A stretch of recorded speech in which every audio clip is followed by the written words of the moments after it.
Boa noite, boa noite.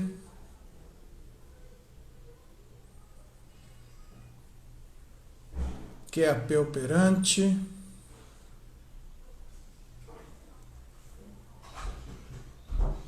Conectando com 1 minuto de antecedência para ver se está tudo em termos.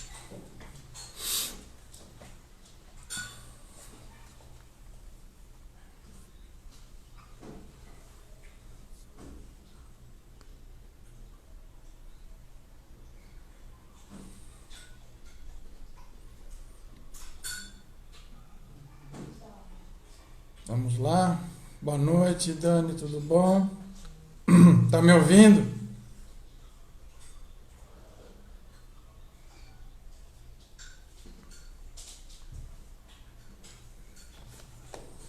Muito bem.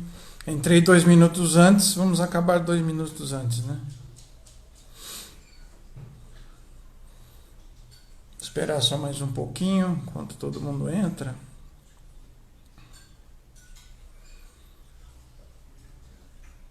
Ótimo, que bom. A minha franja tá boa também?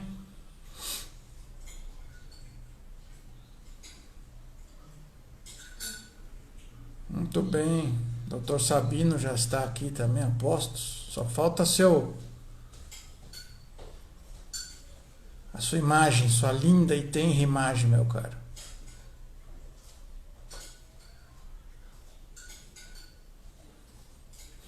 Solicito.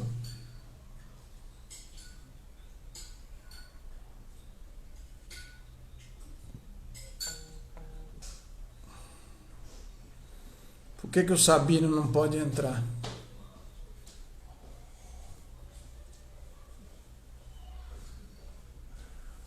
Não querem deixar o Sabino conversar comigo, tá falando, não pode participar.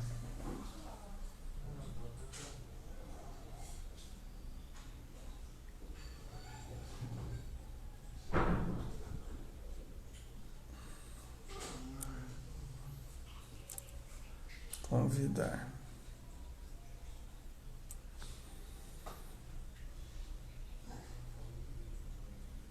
Sabino.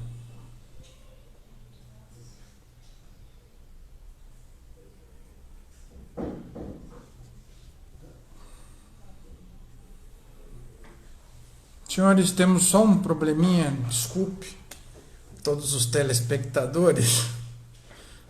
É que o meu ilustre convidado, ele não estou conseguindo, estou solicitando que ele entre, mas diz que ele não pode participar. Ele está temperamental.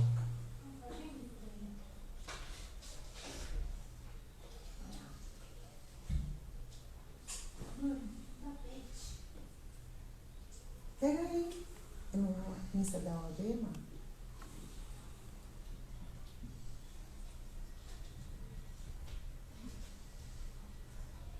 Pegou?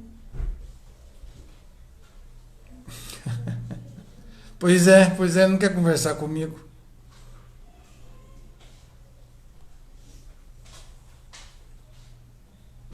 Tem várias pessoas que não podem participar, inclusive o convidado.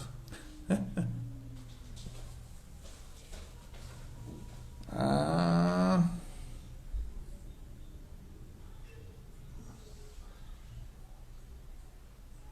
convidar.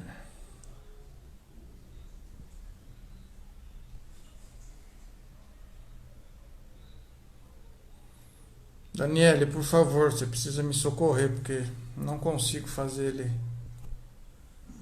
ele entrar. Só mais um momentinho, a gente já vai falar. Boa noite, Gabriel. Tudo bom, meu caro? Boa noite, Bruno. Boa noite, Flávia. Como vai? Quanto tempo? Doutora Marina. Professor Fernando. Então a Marina pode participar, o professor pode, menos o doutor Sabino não quer participar.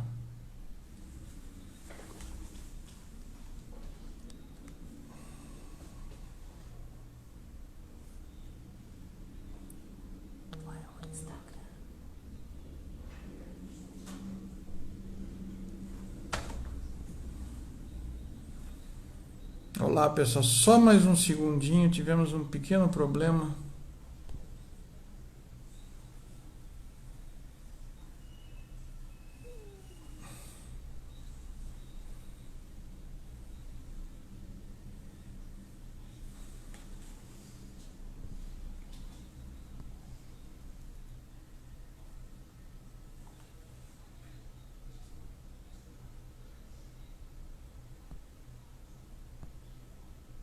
Só um momentinho, por favor.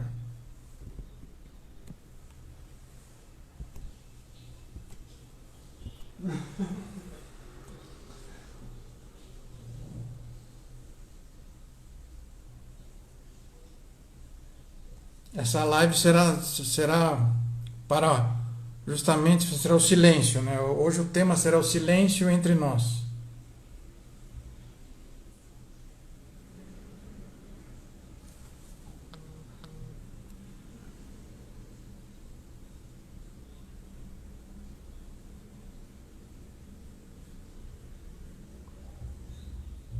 Só mais um momento que o Dr. Sabino está falando com a equipe técnica.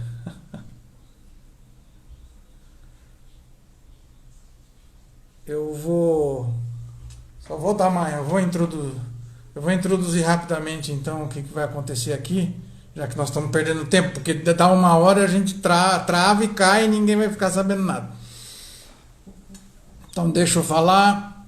Boa noite a todos. Eu sou Marcelo Migliori. Eu sou head de contencioso numa empresa de radiodifusão, numa grande empresa de radiodifusão, sonora e imagética, e trabalho também com consultoria em propriedade material, né? Então todos os ramos inerentes à personalidade, enfim, autoral e outros quejandos nós trabalhamos, né? E por iniciativa da doutora Marina, né, que é a presidente aqui da nossa Comissão de Liberdade de Imprensa, ela me convidou para bater um papo com o Dr. Marco Sabino, né? Marco Antônio da Costa Sabino, meu grande amigo, entendeu? Excelente profissional, né? Que sempre me deu a honra de, quando eu trabalho com ele, eu sempre aprendo, e muito com ele, né? Então eu gostaria, antes da gente adentrar a nossa discussão, eu queria apresentar. Infelizmente a vida não sorriu para mim no sentido de, não é que não sorriu para mim, é que eu fui meio sem vergonha também, né? De eu não buscar nenhuma titulação. Então quando eu converso com um luminar do calibre do Marco Sabino, isso só me enobrece. Então é com júbilo que eu vou falar rapidamente como é que se diz, o currículo dele, né? Ele é graduado pela PUC, né? Especialista em processo civil também pela PUC, especialista em direito civil pela Faculdade Autônoma de Direito de São Paulo, especialista em docência no ensino superior pela Universidade de Morumbi, doutor em direito pela USP, pós-doutor em democracia e direitos humanos pela Universidade de Coimbra. Ou seja, ele não sabe quase nada, né, esse homem? Então, o que nós vamos discutir hoje, né? Que foi colocado: liberdade de imprensa e publicidade, né? Muita gente deve estar falando assim, como é que vocês vão unir coisas tão equidistantes, digamos assim, né? tão diametralmente opostas. Aí que está o grande erro, né, que eu entendo, porque elas não são totalmente antagônicas, muito antes ao contrário, né? Eu posso dizer a vocês que o Sabino pode muito bem ratificar, elas são até chipófagas, né? Elas nasceram, a publicidade, né, como liberdade de expressão, que nós vamos discutir também, ela nasceu por conta da liberdade de imprensa. Olha que legal, né? A história nos conta que um nasceu em decorrência do outro, né? Digamos assim que a liberdade de imprensa teve o seu grande momento, né? A sua grande gênese, num caso de uma publicidade num jornal, né? Então nós também vamos discutir essa situação E outra situação também que muita gente não entende ou não sabe, ou justamente porque ficou perdido no tempo e no espaço, é a questão de como a liberdade de publicidade, né, a liberdade de expressão publicitária, ela é segregada hoje, até hoje, né? Muita gente, né, até tem doutrinadores que dizem que isso não existe. A publicidade não é uma liberdade de expressão, que é uma coisa que realmente me incomoda, porque é absolutamente equivocada, né? Nós temos uma situação muito, muito bem delineada no sentido de como é uma liberdade, quando é uma liberdade, né? A liberdade da expressão publicitária, né? A expressão comercial, né? Tanto é que eu volto a dizer, elas nasceram praticamente ao mesmo tempo.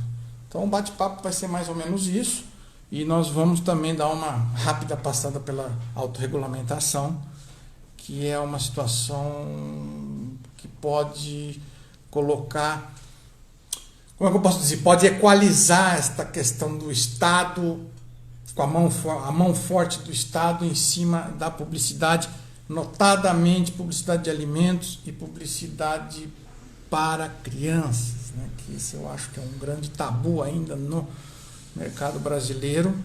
Há movimentos radicais que querem abolir, né, a publicidade infantil. Então nós vamos passear por esse mundo. Deixa eu ver se eu encontro o meu querido amigo. Ele ainda não apareceu. E deixa eu ver quem mais entrou por enquanto. Dani está dizendo que ele está tentando, legal. Lúcia Maria, minha querida colega, também entrou. Dr. José Siqueira, boa noite. Vamos ver, a Carol Martinez também, minha companheiríssima de trabalho, né? Para todos os momentos. Doutora Flávia, feríssima em direitos autorais também, manja muito enriquecedor estar com ela. E essa moçada é fera, a responsabilidade aqui tá grande, viu? E deixa eu ver quem mais entrou. Estamos aí, aqui. Ô, doutor Eric, boa noite, como vai? Prazer tê-lo aqui também, enriquecedor. Tô ficando cada vez mais nervoso assim, né?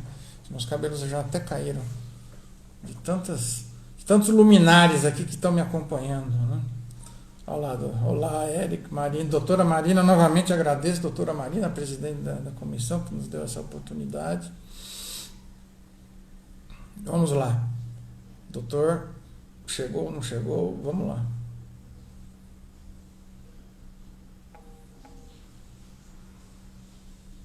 Bom, enquanto isso, quem dera não, meu cara, pelo amor de Deus. Eu não estou nervoso não, Carol. É que eu tenho que aqui entreter, né, os meus convidados, né? Enquanto o bate-papo não começa. Mas a gente pode falar já algumas coisas em relação da onde surgiu, né, a publicidade como liberdade de expressão. Liberdade de expressão, ela nasceu justamente, ela é segregada hoje em dia, porque falam que não, porque ela tem um viés econômico. Se você envolve dinheiro, dizem que isso não seria liberdade de expressão, né? Isso guarda severos temperamentos. Eu não vejo como isso pode vingar numa sociedade de hoje, né? Porque existe aquele estereótipo arraigado de que liberdade de expressão é a política, é a religiosa, é a humorística, é a artística, né? E deve ter outras tantas que eu esqueci agora. Mas é a liberdade, né, de se publicizar, né, só porque tem dinheiro no meio, né, eu acho que não retira esse direito, né? Esse direito tá englobado, né? É uma espécie do qual a liberdade de expressão é gênero, né? Eu não vejo problema nenhum em colocá-la. E como eu falei para vocês, o Dr. Sabino vai detalhar com muito mais propriedade do que eu, né? A liberdade de imprensa, ela teve a sua grande virada nos Estados Unidos na década de 60, tá? O que aconteceu? década de 60, começo da década de 60, né, quando os direitos civis, né, a situação nos Estados Unidos, principalmente nos estados sulistas, a coisa estava pegando fogo, né, Martin Luther King, né, Malcolm X, toda essa efervescência, né, em prol dos direitos dos negros, né, aquilo lá a coisa estava pegando fogo, e fizeram um anúncio no New York Times, eu não sei se o pessoal sabe, né, com várias pessoas da sociedade civil. Pega um drink, vou pegar, pode ser um dry martini. Várias pessoas da sociedade civil falando do que estava acontecendo nos estados do sul. Notadamente, salvo engano, no Alabama, se não me engano, né? E o anúncio fazia como é que eu posso dizer? Ele sumarizava a situação dos direitos civis, onde estudantes estavam sendo admoestados pela polícia, e outras tantas situações que não condiziam, né, com o Estado Democrático de Direito. E esse anúncio foi publicado no New York Times, e o pessoal do setor de anúncios do New York Times ficou absolutamente... não viu empecilho nenhum em fazer aquele anúncio, né? Tanto é que o nome do anúncio era Hear Their Rising Voices, né? Preste atenção às vozes que estão crescendo por aí, né? Alguma coisa nesse sentido. Esse anúncio foi feito, né? Foi publicado, e o chefe de polícia, eu não me lembro a cidade agora, se não me engano é Montgomery, o chefe de polícia entrou com uma ação dizendo que tinha sido difamado, que aquela propaganda, né? Aquele informe publicitário era leviano, né? Então, para só um segundo, gente, que eu estou aqui falando com o pessoal da técnica. Entra no seu em configurações e dá uma olhada se você está configurado para ver as lives dos seus amigos. É para mim esse? Ele entrou, obviamente, que os tribunais sulistas, obviamente, deram um ganho de causa para o chefe de polícia. Esse chefe de polícia era o senhor Sullivan, né? Então isso aí ficou conhecido como Sullivan versus New York Times, né? Essa situação foi levada à Suprema Corte, né? E a Suprema Corte reverteu a situação, dizendo que aquele anúncio, mesmo tendo incongruências, e tinha incongruências, né? Ele estava apto, né?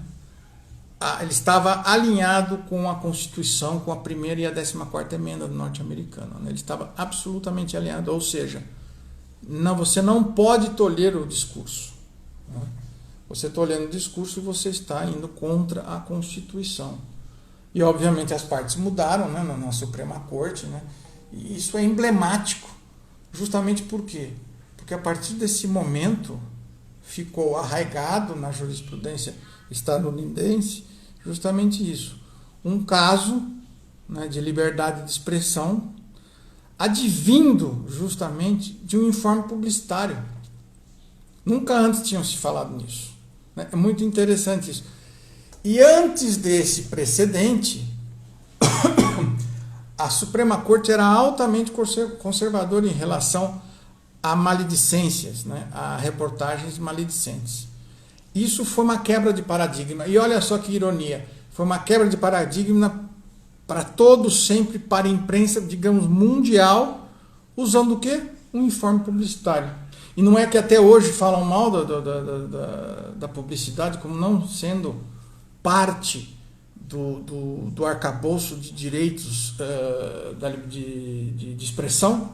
Muito interessante, né? Até hoje ele é segregado. A liberdade de expressão publicitária até hoje é segregada em diversos lugares, entendeu? Mesmo tendo essa quebra de paradigma lá nos anos 60 nos Estados Unidos, usando justamente uma publicidade, né? Então tudo isso é muito interessante para que a gente possa criar o nosso pensamento, né? E tudo isso é muito, ainda hoje isso é tudo muito, muito preocupante, porque o que acontece? A liberdade de expressão como eu posso dizer, é a liberdade das liberdades, né? Ela é o direito mãe. E por que o direito mãe? Né? A gente sempre brinca, né? Brinca não, né? Existe uma máxima, né, para nós operadores de direito, que direito é bom senso, né? E justamente não deixa de ser bom senso. Por óbvio que a liberdade de expressão é o direito mãe. Porque se você não conseguir se expressar, vamos trocando em miúdos. Se você não conseguir se expressar, se você não conseguir levar, por exemplo, à jurisdição, entendeu? O bem da vida que você quer tutelar, né? Como é que você pode ter direito? Como é que você chega aos outros tantos direitos que a Constituição, por exemplo, brasileira abarca? Fica difícil, né? Muito interessante isso, né? Óbvio, sem piadinhas politicamente incorretas, não é só falando, não é só escrevendo, você tem outras maneiras de se expressar, por óbvio, né? Senão os mudos não poderiam, né? Não seriam sujeitos de direito, né? Guardadas as devidas proporções. Então, sendo esse direito a célula máter, né, da democracia, né, vamos dizer assim, né, é aquela questão do marketplace speech, né, que os americanos falam, marketplace of ideas, né? Desculpe, eu confundi os conceitos. Marketplace place of ideas. Isso é salutar para que a gente possa chegar também à liberdade de expressão publicitária, que é o que, por isso que aqui nós estamos falando que eles estão, eu costumo dizer, eles estão imbricados, né? O direito de expressão e o direito de liberdade publicitária, né? O direito de você expressar-se comercialmente, né? Ele está nitidamente imbricado com a liberdade de imprensa, como eu já falei historicamente o que aconteceu, né? E esse precedente veio, conforme as décadas, ele veio sendo aprimorado. A Suprema Corte Americana, em idas e vindas, ela conseguiu chegar na maturação nos anos 80. Eu tenho até que eu também não lembro tudo, né? A gente chega nos anos 80 num precedente também que aí ele teve gênese lá no New York Times versus Sullivan, e ele teve a sua legitimação, a sua concretização total e efetiva nos anos 80, que o commercial speech foi definitivamente positivado pela jurisprudência estadunidense, né? Que foi num caso do Central Hudson Test, né, contra salvo engano, o estado de Nova York. O doutor Sabino depois pode me ajudar quando ele conseguir entrar. Então isso foi tudo maturado. Óbvio, vamos sair um pouco dos Estados Unidos, vamos vir aqui para Pindorama, né? Nossa querida Pindorama, que ainda briga, né? Nós ainda discutimos coisas que eles, americanos, né, discutiam há 50 anos atrás, né? Isso é muito... Aliás, se discute desde como é que eu posso dizer, desde o século XVIII se discute essa situação, né? Porque a Constituição americana, que é o paradigma para os direitos, né, para os direitos e deveres, né, da democracia, né, do Estado Democrático de Direito, ela começou também por uma questão comercial, né? Tudo envolve dinheiro, né? As 13 colônias brigavam que nem cão e gato, né? E a Constituição foi feita justamente para equalizar esses interesses, e passava tudo isso também pela liberdade de expressão. Mas enfim, onde nós estávamos? Agora eu preciso ver aqui o Marcos Novaes. Entrou, olá, como vai? Marcel Oliveira também, meu grande amigo, espero que você esteja bem. Marcel, depois de todos os perrengues aí que você passou aí, né? Isso, Marina, ótimo caso, realmente, foi um puta caso. Essas situações são muito emblemáticas para todos nós. Deixa eu ver aqui uma coisa para vocês também.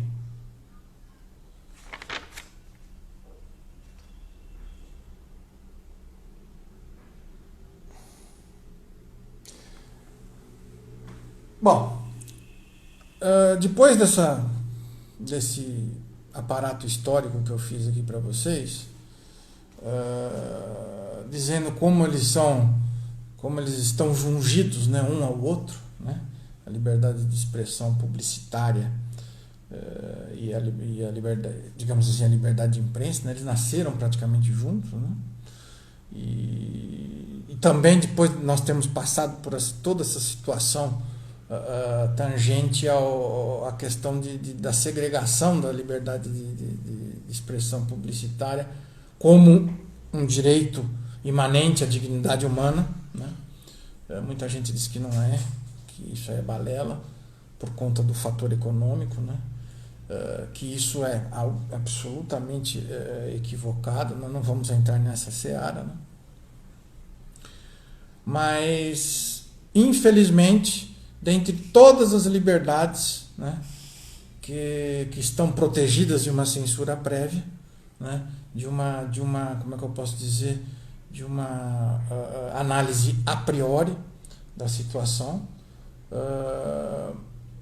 eu acho que a liberdade de expressão publicitária é a que mais sofre com as travas do Estado, né? E justamente porque agora a gente entra na questão da criança e da alimentação, né? É a alimentação, obviamente, das crianças, né?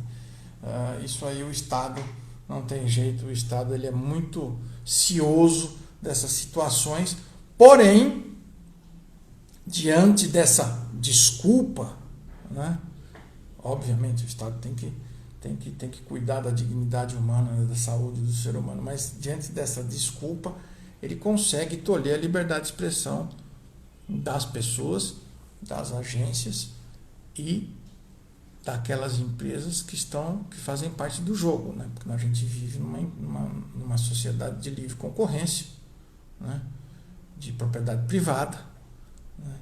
Então, obviamente que você quer segurança jurídica suficiente para que você possa difundir o seu produto.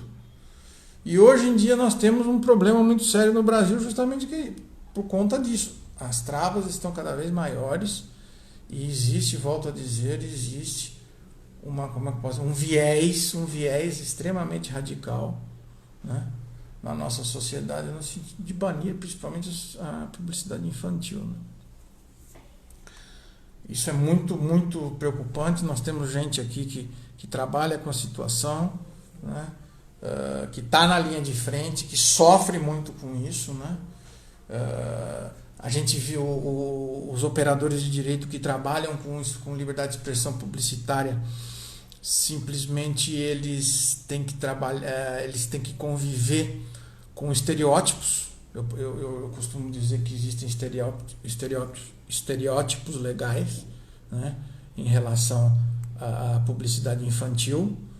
O exemplo mais clássico de todos, como muita gente aqui conhece, é aquela resolução da Alana, né?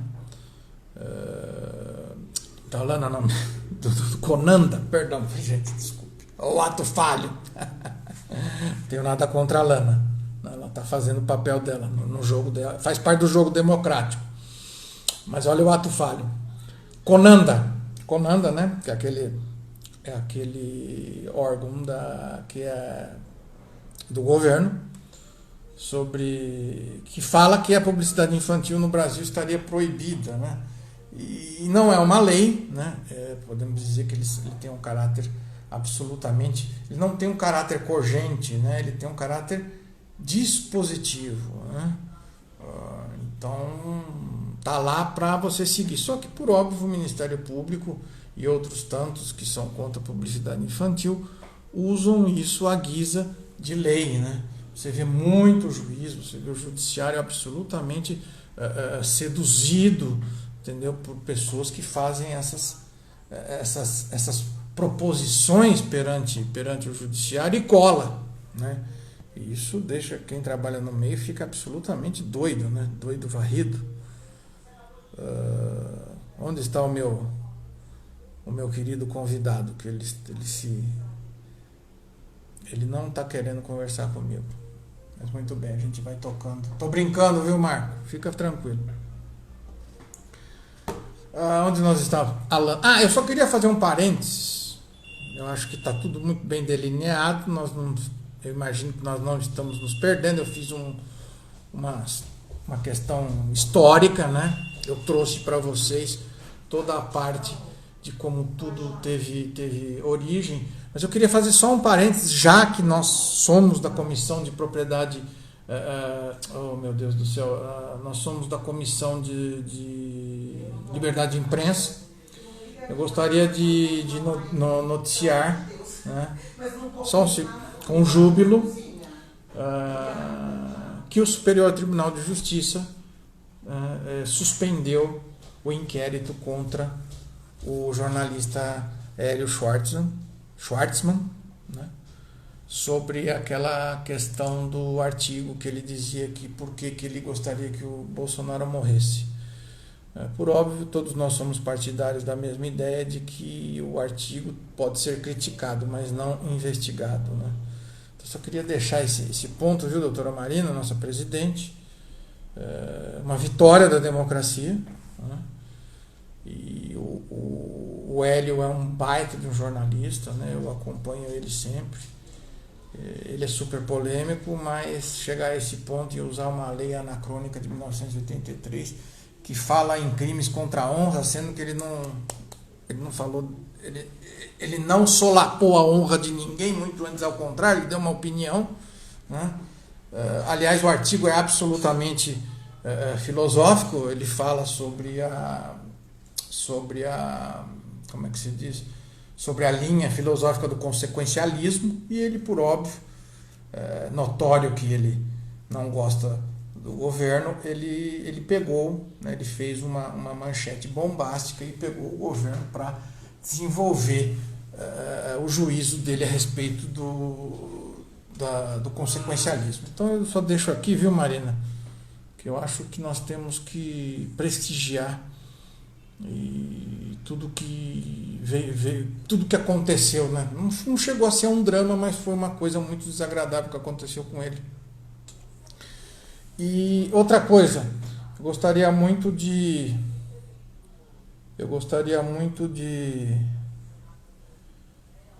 citá-lo, porque em 2015 o Hélio escreveu uma coisa muito, mas muito interessante para nós cidadãos e advogados que trabalham, né, dia a dia em prol da democracia.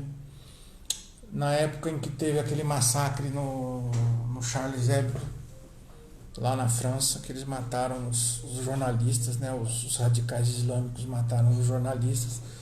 Ele escreveu um artigo belíssimo intitulado A Arte do Insulto. Perdão. Uma defesa do insulto, ele escreveu. E é sensacional para que a gente possa delimitar exatamente é um papel muito, como é que se diz? Desagradável você saber até onde vai a liberdade de expressão, seja a publicitária, seja a política, seja a artística, né? Quando é que a gente passa dos limites, né? E esse artigo dele foi sensacional. Eu vou ler para vocês, não ele inteiro, por óbvio, mas eu vou ler um pedacinho para vocês. Ele foi mas ele foi direto ao ponto, ele foi cirúrgico, né? Então o artigo é intitulado Uma Defesa do Insulto. Ele foi publicado dia 11 de janeiro de 2015 na Folha de São Paulo pelo Hélio Schwartzman, né? E o ponto alto do artigo é o seguinte: o que está em jogo aqui não é apenas a imagem de jornais e a sensibilidade de leitores, mas a própria dinâmica da democracia, compreendida como um regime em que todas as ideias estão permanentemente abertas ao escrutínio. Para que isso efetivamente ocorra, é preciso tirar o cidadão de sua zona de conforto, expondo a visões de mundo diferentes das suas. Agora eu perdi aqui. Para que isso é preciso tirar o cidadão de sua zona de conforto, expondo-o a visões de mundo diferentes das suas, ainda que isso lhe ocasione sofrimento psíquico. É importante que ele se dê conta de que outras abordagens são possíveis e podem ser tão legítimas quanto a sua. Para funcionar plenamente, aqui eu acho genial, palmas para ele. Para funcionar plenamente, a democracia exige algum nível de insulto. Assim, no meu sentir, é poético, chega a ser poético, né? É muito, muito interessante. Essa questão de ter um nível de insulto, né? A democracia exige algum nível de insulto, para mim é sensacional, porque vai muito, não sei se quem conhece o Noam Chomsky, é um filósofo americano, que diz também uma coisa muito próxima ao que o Hélio falou, né? Que se você é a favor da liberdade de expressão, isso significa que você é a favor da liberdade de exprimir precisamente as opiniões que você despreza. E todo esse aparato eu acho muito interessante, que a gente pode colocá-lo. Ele pode ser usado tranquilamente no que nós estamos discutindo aqui, que é a liberdade de expressão publicitária. Infelizmente existe um movimento que não quer escutar, né? Que não quer o insulto, né? Aquele pequeno nível de insulto, eles não querem isso, né? E eles não querem também defender as opiniões antagônicas. Essa é a beleza da democracia. É você também ter que defender as posições antagônicas. Você não concorda, mas você tem que defender que aquele cara, aquela opinião, possa ser difundida tanto quanto a sua. É só pegar tudo isso e trazer para a publicidade, gente. Entendeu? Hoje não pode, existem tantas amarras, estão trabalhando para que se amarre cada vez mais. Mas o bem maior é a criança. Claro, mas tudo com parcimônia. Você não pode chegar ao ponto de falar assim: vamos abolir a publicidade infantil, vamos abolir a publicidade de produtos gordurosos, de produtos com alto nível de potássio, né? Refrigerantes com açúcar. Não é assim. Nem tanto ao céu, nem tanto à terra, né? Eu acho que o Brasil está ainda... A Patrícia é uma sumidade, ela que devia estar falando aqui, não eu, sobre isso, né? Eu acho que tudo isso, a discussão hoje está pegando fogo, né? Sendo que nós já temos balizas há mais de 50 anos, entendeu? Eu não vejo porquê de todo esse patrulhamento que está acontecendo aqui, sendo que a Constituição fala na liberdade de expressão. O grande ponto que nós temos que considerar, resumindo, é justamente isso, entendeu? A publicidade, a liberdade de publicidade, né? A liberdade de expressão comercial, vamos dizer assim, liberdade de expressão comercial, ela está dentro, né, do postulado constitucional, né, do artigo 5º, que é da liberdade de expressão. Ele está lá dentro. Entendeu? Tanto eu fiz todo esse cronograma, né, essa ordem cronológica. Eu vim lá dos anos 60, lá do caso Sullivan versus New York Times, depois New York Times versus Sullivan, né, perante a Suprema Corte, justamente para mostrar que é um postulado constitucional, entendeu? É liberdade de expressão. As pessoas têm direito, mesmo com um viés econômico, de se manifestarem, entendeu? Desde que não seja ilícito. Isso a própria jurisprudência americana fala. Se não for ilícito, se não for enganoso, se não for abusivo, por que eu não posso vender chocolate para criança? Né? Então, assim, existe E ainda mais todo esse assunto, nós temos que salpicar tudo que foi dito até agora com a desinformação, né, gente? Desinformação hoje está deturpando tudo que você possa imaginar, ela está deturpando. A despeito que, agora eu vou dar uma filosofada um pouquinho. Desinformação. Eu acho que é uma palavra que nos persegue. Não só os operadores de direito, como qualquer cidadão. O que é desinformação? Agora nós estamos discutindo sobre liberdade de expressão comercial. Né? Desinformação na liberdade de expressão comercial. Né? Pode ser na internet, pode ser em qualquer outra seara, né? Do postulado liberdade, né? de expressão. O que é desinformação? Na lógica formal, agora eu vou dar uma viajada, eu gosto muito desse assunto. Na lógica formal, né, nos estudos da lógica formal, existe um instituto chamado, né, do predicado vago. O que é o predicado vago? O predicado vago é aquele do quê? Que ninguém sabe por que veio. Eu vou dar um exemplo besta, né, aproveitando a minha condição, né? Qual condição? De calvo, né, com muito orgulho. Hoje eu até raspei aqui, fiz um penteado novo. O que é ser calvo? Né? É não ter nenhum cabelo? E quando você tem aqui do lado? O que é ser calvo? É ter 1.255 cabelos? Se você tiver 1.256 cabelos, você não é mais calvo? Se só tiver cabelo dos lados, eu sou calvo? Então, é um predicado vago na lógica formal. E essa predicação vaga eu levo precisamente para a palavra desinformação. Ela é absolutamente vaga. É um predicado vaguérrimo, entendeu?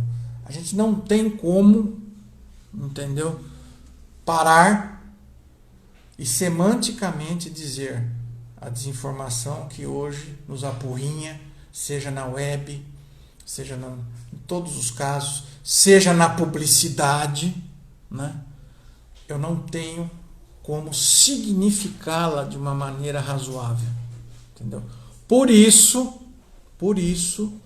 que tudo que nós, operadores de direito, defendemos e que o judiciário hoje está julgando tem que ser casuístico. Nunca pode ser a priori. Principalmente na publicidade. Só que na publicidade está acontecendo justamente isso. Tudo está sendo colocado no mesmo balaio. Entendeu? A publicidade abusiva se tornou o quê? Se tornou a prioristicamente abusiva. Não sei se eu me fiz entender. Ou seja, ela de largada ela já é abusiva. Se você colocar uma criança comendo um salgadinho, ela é a prioristicamente, ou seja, não tem discussão. Ela já partiu como abusiva. Então isso é uma situação que tem que ser debelada o mais rápido possível. Principalmente a magistratura ou mesmo os membros do Ministério Público, a nós, sociedade civil, temos que colocar na cabeça isso, que existe uma liberdade que está sendo ameaçada, está sendo solapada, que é esta liberdade de expressão comercial, entendeu? Que não pode ser levada a efeito dessa maneira priorística, dessa maneira a priori, entendeu? Apareceu criança, é abusiva. Apareceu produtos com alto índice de gordura, é abusivo. Apareceu refrigerante, é abusivo. Então, volto a dizer, de tanto que se fala que é abusivo, se tornou um estereótipo. É aquele famoso ditado, né? Aquele aforismo, né? Uma mentira dita 1000 vezes se torna uma verdade. E é o que está acontecendo hoje no Brasil. A despeito de tudo que eu contei para vocês até agora, meio aos solavancos, vocês me perdoem, eu não estava preparado necessariamente para ficar falando aqui sozinho, mas eu acho que tudo isso tem que ser levado em conta num debate muito maior. Os debates existem, né? Só que o que acontece? os radicais estão se organizando muito mais do que os moderados. Isso é um outro grande problema que tem que ser colocado à vista. Enfim, gente, deixa eu ver quem mais está aqui. Dr. Luiz, como vai, Dr. Luiz Ronda? Meu querido, meu dileto, seleto amigo, Dr. Marinilton Arnaldo. Show, que bom que você está aqui me vendo. Espero que você não esteja perdendo tempo. Quem mais aqui que está me prestigiando, agradeço imensamente. Doutora Patrícia, já falei. Doutor Evandro também, meu grande companheiro, manja tudo também. Deixa eu ver aqui, doutor Evandro. Se o doutor Evandro quiser dar uma palavra também, ele está absolutamente convidado. O doutor Evandro recusou, tudo bem, faz parte.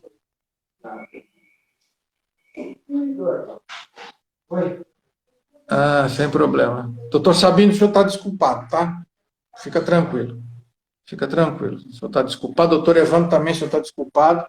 Não fica bravo não com a minha... Eu tentei botar você aqui para dentro, né? Mas fica tranquilo. Temos outras tantas coisas para falar. Que agora eu preciso ver aqui a minha colinha também, né? Porque eu não sou computador. Justamente, as travas. Vamos ver aqui o que eu posso mais falar para vocês. Se vocês tiverem alguma pergunta, eu agradeço. Porque o assunto realmente é instigante. E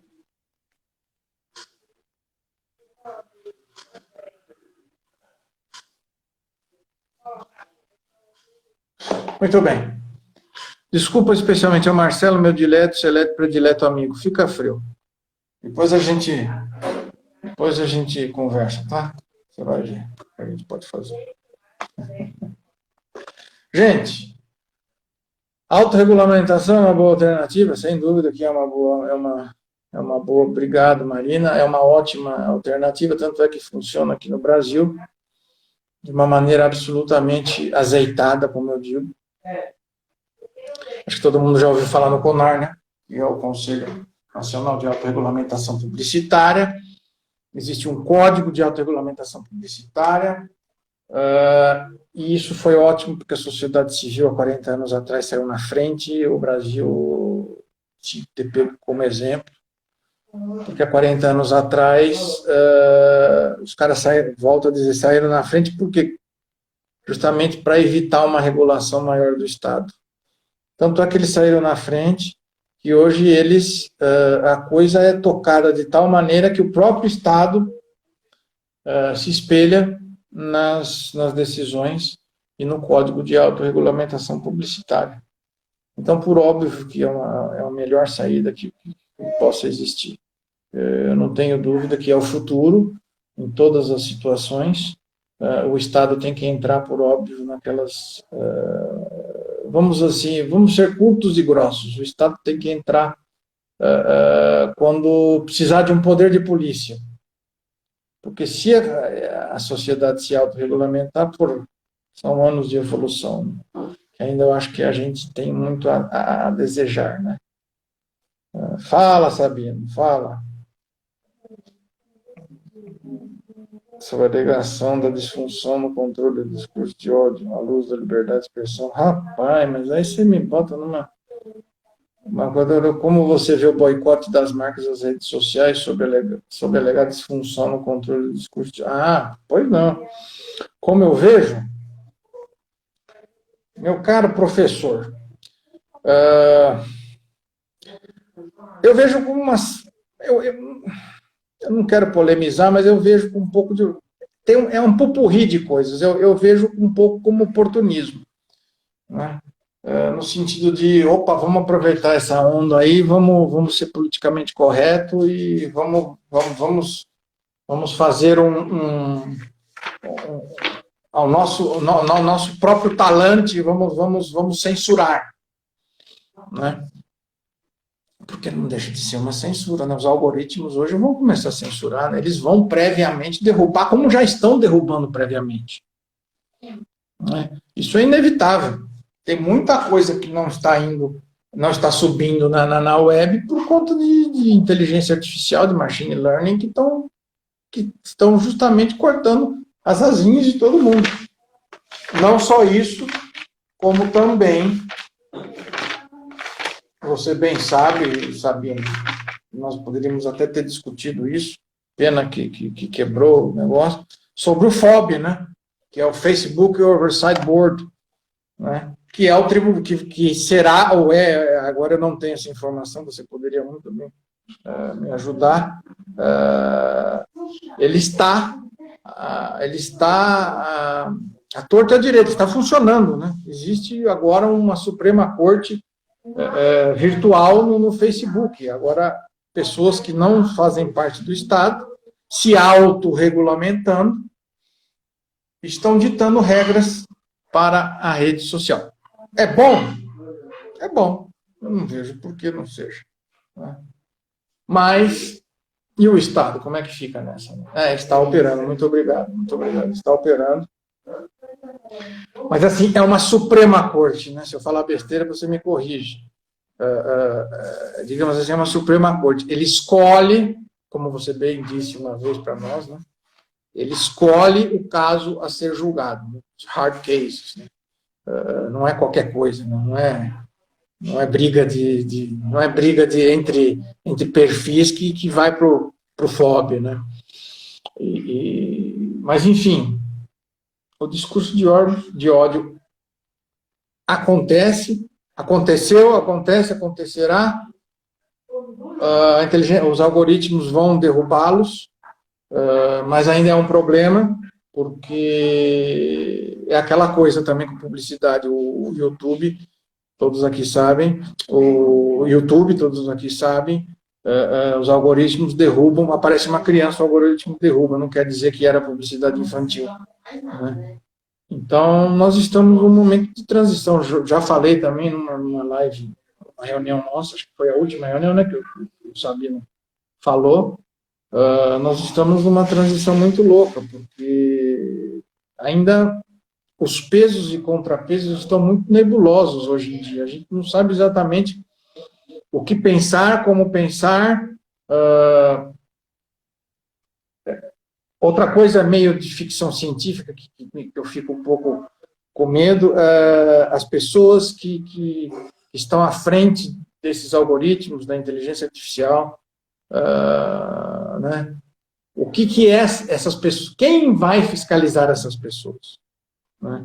Isso me traz um pouco de angústia, né? Não uma angústia física, por óbvio, mas assim, pensando ontologicamente, né, do que vai ser a liberdade de expressão dentro da web daqui a alguns anos, né? Isso me incomoda muito, justamente porque, e aí? O que nós vamos fazer? O judiciário vai ter como, o Estado vai ter como entrar, se imiscuir nesse sistema para como é que se diz, mitigar algum dano? Será que o jurisdicionado comum, o jurisdicionado ordinário, né, o coitadinho lá que só usa a internet para fazer pesquisa, esse cara vai ser tutelado, né? Ou ainda, esse cara vai ser calado? Então, hoje, eu acho que tem que ter uma sinergia muito grande, principalmente entre os constitucionalistas, né? Que eles não vão ter mais que fazer só direito, eles vão ter que saber muita coisa, né, sobre tecnologia para entender esse mundo, né? É correto falar que a publicidade financia uma parte importante da manifestação do pensamento? Com certeza, eu não tenho dúvida nenhuma. Eu não tenho dúvida nenhuma que a publicidade nos ajude muito. Ajude muito.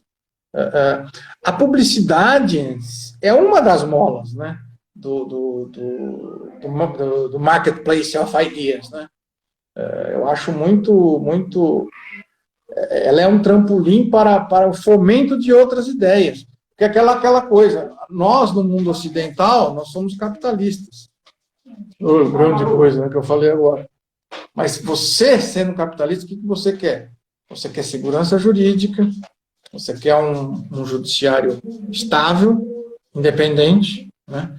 Você quer regras claras que não mudem, né?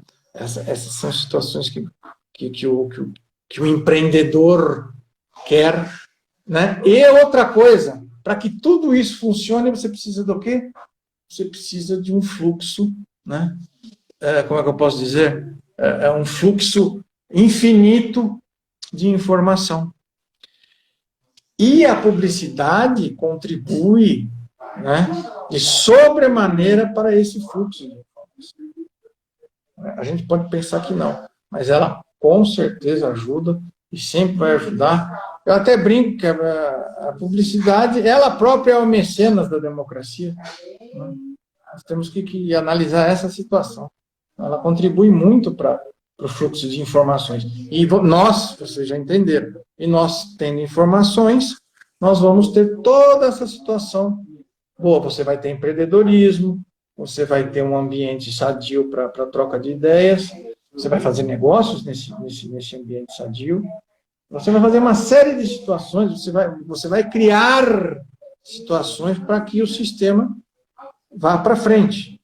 Então, eu não tenho dúvida que nós precisamos da liberdade de expressão comercial, como você mesmo disse, né? Você é um ferrenho defensor disso.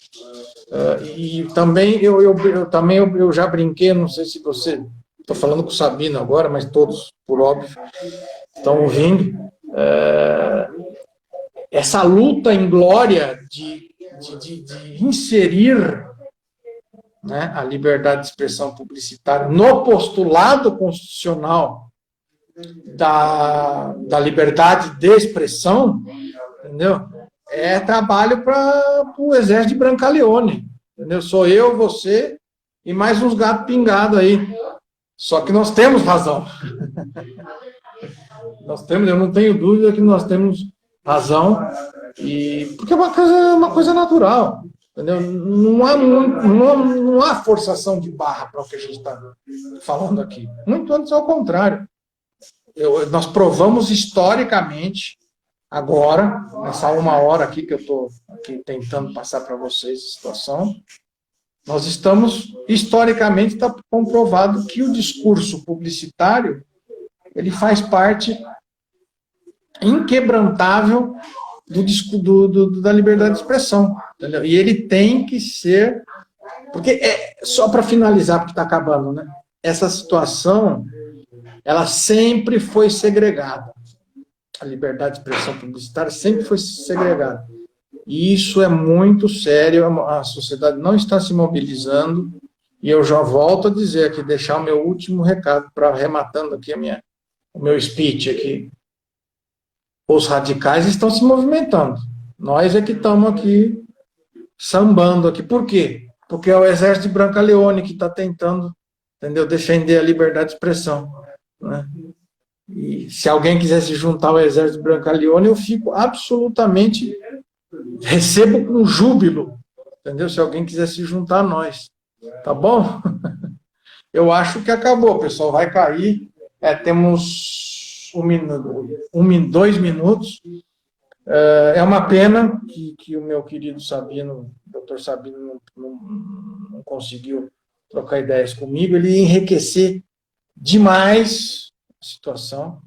Eu peço desculpas se em algum momento o raciocínio truncou, porque eu tive que mudar aqui na minha careca aqui todo o meu mindset, né? Então isso realmente demanda um pouco de tempo até esquentar e sair. Então eu agradeço a vocês, perderam 1 hora preciosa de suas existências para escutar este humilde operador do direito, né, que sempre foi um apaixonado por tudo isso, né, por mídia, né, por propriedade imaterial, né, e por liberdade de expressão, por óbvio que isso é um postulado democrático que é inegociável. Tá bom? Agradeço E eu estou à disposição, quem quiser depois conversar, meu e-mail também eu passo na comissão, pode passar aqui a comissão. E vamos em frente. Estou aqui, estamos na atividade, tá bom? Um beijo a todos e fiquem protegidos aí, tá bom? Fica frio. Beijos a todos.